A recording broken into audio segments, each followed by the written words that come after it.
This past January, our church celebrated its 70th birthday. In 1946, another church had a vision of expanding their ministry by planting another church in the West Columbia area. 1 year later, in 1947, we built our first building. And on January the 16th, 1949, Northside officially became a church with 34 members. Those original 34 were pioneers, people who had a heart for not just changing their community, but changing the world. After they voted to be a church, the minutes of that meeting record these words: "The presence of the Holy Spirit was gloriously manifested at this organizational meeting." To those of us who know the Lord, one thing is certain, namely that the Lord was most definitely in the organizing of this church. And that has been confirmed time after time during the past 70 years. Those first 10 years saw 5 pastors come and go. J.W. Bevis, our third pastor, said something that we should be reminded of today. Listen to what he said. He said, "No man as pastor can make or build a great church, but by the help of God, by prayer, and by the work with a people who love, honor, respect, and heed the message of God, any church, however small, can reach the lost and render a great service." Then he said this: "The road to success is open to you if you will work as a group of followers of Christ. Your church will be what you make it." His words were true back then, and they are just as true today. Great churches who are used by God to change the world aren't the result of great pastors.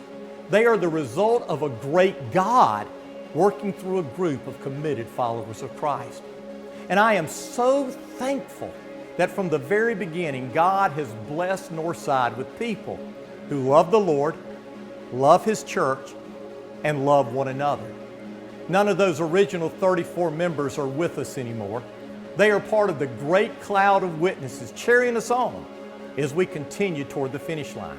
But there are some who were part of those early days, and they are still here with us today. As I think back to my early days at Northside, I think about the people that invested in me and spent time teaching me what it meant to live as Jesus wanted me to live. And I think my prayer for the future of Northside is that God would continue to raise up people that would invest in others. We're given a ministry of reconciliation, of bringing people back into relationship with God through the power of Jesus. And as we bring people back into those relationships, sometimes that's done here at Northside. Sometimes it's done out in the community. Sometimes we have to go far away because there are a lot of people that need to know about the love of Jesus. And my prayer is that God would continue to raise people up that will invest in the lives of others. January of 1956, I decided I would join Northside. When I was on deacon duty not long ago, I sat out there and it was a receptionist desk. And as I was standing there, I would see those young, those 3, 4, 5-year-olds just with not a worry in the world, just running up down the hall there, just as happy as they could be. And it just really a joy to see these children that happy. And then I thought, now there is the future of Northside. And I look at the 80-year-olds in there, most of them are about in their 80s, and I think now, well, what kind of part can they have in the future of Northside? I said, they might not see what will happen in the future. We can't really know what God is going to do. But I tell them it's great that they can have a part in that future. Bill and I joined Northside the first Sunday after we moved to West Columbia in 1961. At that time, we were meeting in a small building which is just next to the sanctuary now on the old property. It was so small that if you had children, you had to sit in the recessed pews in the back. If you consider this property we're on now in a strategic site, it just is a testimony to God's provisions for us. I think if we will pray, financially support, and participate, in this beyond journey that we'll see God provide just miraculous blessings. And I think we'll see lives and families and communities made better. And I'm looking forward to that. Our sixth pastor, Don Gambrell, stayed for 10 years. It was during his ministry that we built this building, the sanctuary we met in, until we relocated. And during those years, the church continued to grow. Over the next 35 years, we were blessed to be led by two great, yet very different men of God, Lonnie Shaw and Steve Cloud. They both led us through some of our greatest years as God did some amazing things through the people of Northside. Ministries were started, churches were planted, and missionaries were sent out. Lives were changed, and God continued to bless His church. In 1997, God opened the door for us to purchase 128 acres of property on I-20 and 378, some of the most strategic property in the Midlands of South Carolina. This was truly a God thing. It was in the mid-90s, and we were at an old location in West Columbia, and we're growing rapidly. We were in 3 services plus a student service and a children's service. We had no parking. We had to do something. The logical answer was to start buying contiguous properties around us, but we figured out very, very quickly that if one family held onto their house, the whole project wouldn't work. So we began praying and praying and praying for a piece of property that God would give us. Well, one property kept coming up, and that was 128 acres on I-20 and 378. But the problem was it was simply just too expensive. You see, several years ago, almost a couple of decades before this, a group of investors purchased this property to build a mall, but another group of investors beat them to the punch and built Columbiana Grand. So we decided to throw them a lowball offer, something that would just get negotiations started. We threw out the number $4 million. We knew that's all we could afford. Well, by our surprise, they accepted our offer. And one of the reasons we got the property so inexpensively is because there was no public water on the property. Almost immediately after we closed on the property, the town of Lexington contacted us and said, hey, we would like to run water through your property. Well, obviously the value of our property went way up, so we decided at that point to sell just a portion of our property. So we sold 46 acres of land. That's where Chili's and the orthopedic clinic and Wingate Hotel and a few other businesses over there. Guess what we sold it for? $4 million.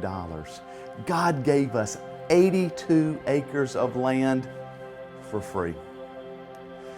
You know, shortly after we purchased the property, I walked up to the property. We're standing at the very top of the hill, and I was asked, what do you see? What do you see as you overlook this property? And I know that I should have said, well, I see a great big building, and I see thousands of people, and I see a huge recreational properties. But all I could see was a little boy and a man, and that man could have been a father or a coach or a life group leader, and he was knelt beside this little boy sharing his faith. Well, it dawned on me that it's not about a building or recreational properties or a balcony or debt retirement. It's about creating opportunities that we can share our faith with our children and their families and our friends. We want to capture our community and the world for Jesus Christ. But you know, the good news is this, is God's not finished with us yet. God supernaturally opened the door for us to purchase property that would allow us to expand our ministry for years to come. And then He provided a way to pay for it. Now, why do you think God would do that? Can I venture to answer? God gave us this property because He wanted to use us to change the world, to reach beyond our walls, our city, our state, and even our nation. I believe that God gave us this property as a launching pad to reach the world. Well, Christmas week of 2006, God moved our family, the Purvis family, from Orlando, Florida to Lexington, South Carolina to be your new pastor.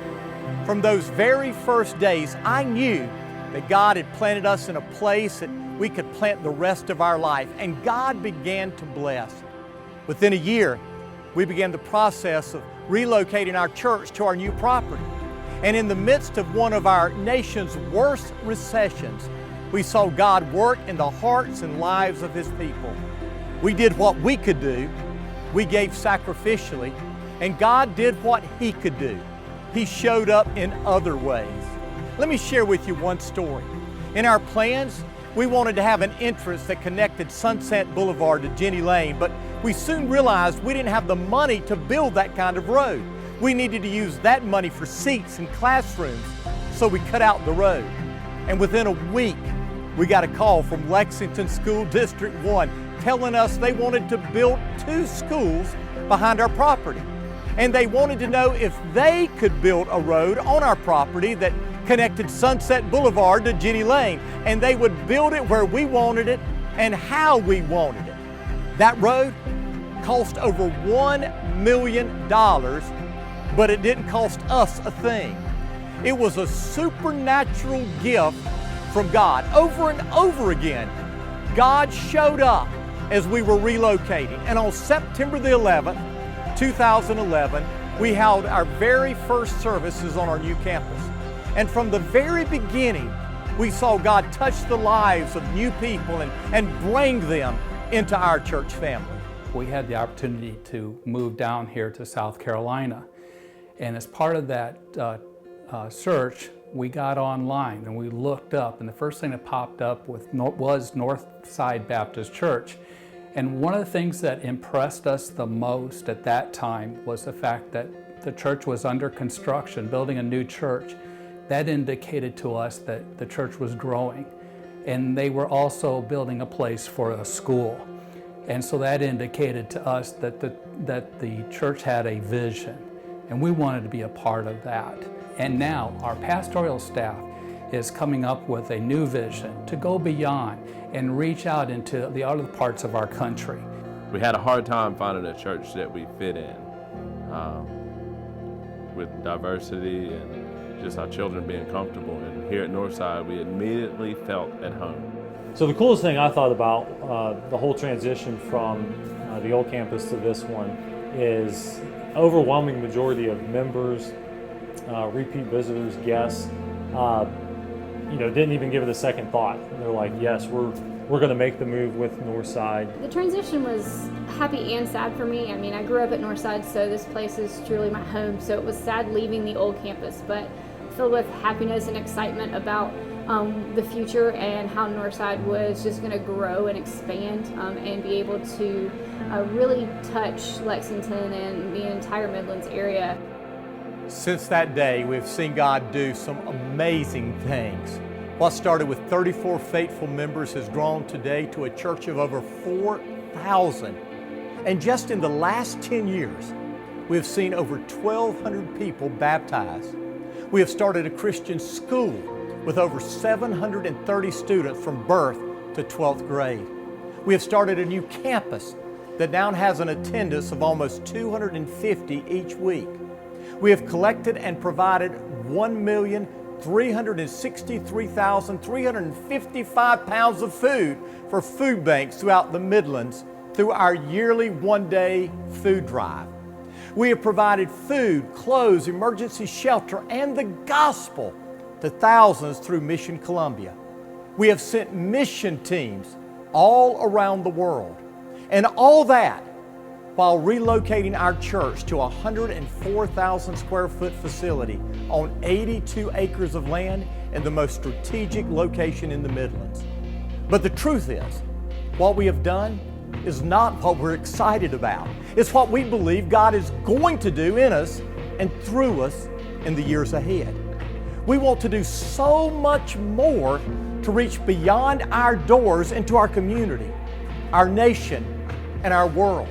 Our desire is that every person in the Midlands, in America, and the world has the opportunity to hear and respond to the gospel. And our desire is that every member of our church family be on mission, sharing God's love and message with the world where God plants them, whether it's here or across the world. And that's what Beyond is all about. Paul said in 2 Corinthians 10:16, then we will be able to go and preach the good news in other places far beyond where no one else is working. Paul was always wanting to reach people who had not yet been reached, people who were still far from God. And I want you to listen very carefully. One of the primary signs of spiritual maturity is we begin to focus not on our needs, but the needs of those who are far from Christ. We who are Christ followers are privileged to be a part of His family. He is our Father, and He has promised to meet our every need. But those who are still far from God, they not only don't have the joy of a relationship with a Father who can meet their needs, they are missing out on an eternal home, a home that has already been prepared for them.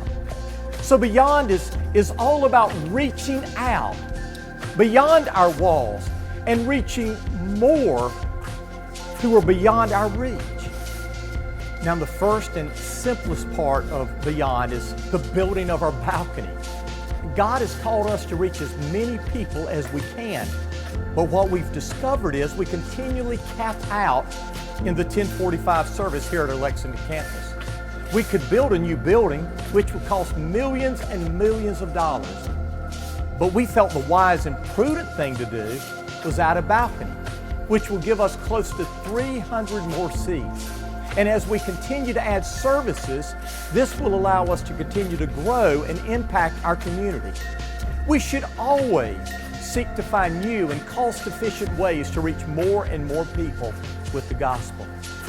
But second, we want to pay off our debt so we can free up resources, not to build new buildings, but to plant more churches, send out missionaries, to share the gospel with people throughout North America and the world. Specifically, we have a desire to see a Bible-teaching evangelistic church in every community. Over the next 10 years, we want to see at least 5 churches planted across the Midlands. Now, why is this important? Because neighborhood churches are better able to reach their neighborhoods.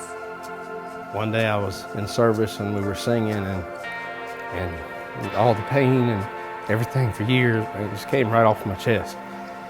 And I opened my eyes and my heart and to God. And I realized He had been here with me this whole time. And it was amazing. It was amazing. When I come here, it's a rejuvenation. It's like I'm alive again. I'm so thankful that 6 years ago, Northside Baptist decided to go beyond its walls and open this campus. If I hadn't have found this place, I don't know where I might be. Second, we want to be a part of planting at least 3 churches in the northeastern United States, one of the most unchurched areas of our country.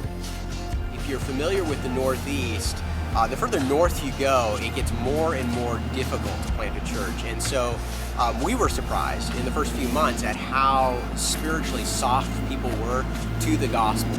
In fact, our own church planting process blossomed much faster, about a year faster than we thought it would. There has been a massive decline in church life. There have been a lot of churches that have closed their doors.